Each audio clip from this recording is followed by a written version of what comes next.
So Trump made some comments today as if like what Israel is doing is wrong or not. Because again, Israel did preemptively strike. And a lot of people criticize Israel for that. But in reality, for those people who say they want peace, you can't have peace if Iran has nuclear weapons. As you guys just saw, Iran has ballistic missiles. Now imagine the damage if that missile had a nuclear warhead. Imagine the damage if this missile had a nuclear warhead. This is exactly why a country like Iran cannot have nuclear weapons, because it's not just the fact that they will have it, they will also give it to all the groups they support in the Middle East. And we have to always remember their foreign policy. It's just two phrases: death to America, death to Israel. That's their foreign policy. So like US should be in favor of everything Israel's doing, especially if we don't have to get involved. We don't have to put American lives at risk.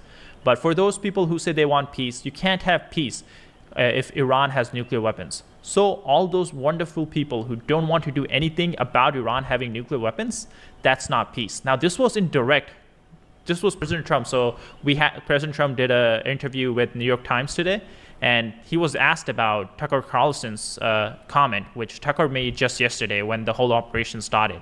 And this was the comment Tucker Carlson made. The real divide isn't between people who support Israel and people who support Iran or the Palestinians.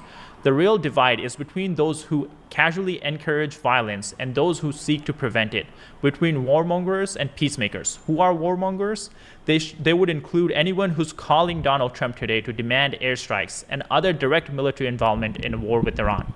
On the list, Sean Hannity, he called out a lot of people. Basically, he's saying like US should not be attacking Iran. And this is where it's insane, because Tucker truly believes that Iran is a stronger military power than the United States. This is the interview he had just a few months ago, where they were talking about how Iran is going to destroy American army.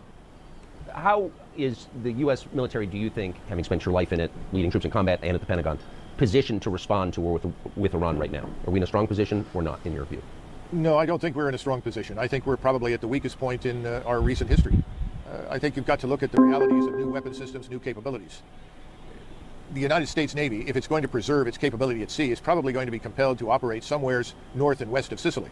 If it comes within closer range, then it falls into this envelope where the Iranians can strike it. And as I said before, we have to assume the Russians will come into this. Once you move into the Eastern Mediterranean, you are vulnerable to the Kinshal missiles and other missiles, cruise missiles and hypersonic missiles that the Russians have. This makes it very difficult to fly strikes in support of the Israeli Defense Force against Hezbollah, because now you're flying a very long distance, you deliver your ordnance, you have to land in Israel in order to refuel. Israel is going to operate under a hail, if not a rainstorm, of missiles and rockets, making it very, very dangerous to do so. So our naval power, while substantial, may not have the desired impact on the ground that we would like. And then finally, we have no real army anymore. The army is down to perhaps, 450,000? How much of that is ready to fight? It is crazy. This is McGregor. I'm forgetting his first name, but it is insane how in every conflict, every debate, they always take a position that's just against America. When it's Russia, Ukraine, and U.S. is supporting Ukraine, they take the side of Ukraine. When in Israel, Iran, they take the side of Iran. It is that, like, that's just insane.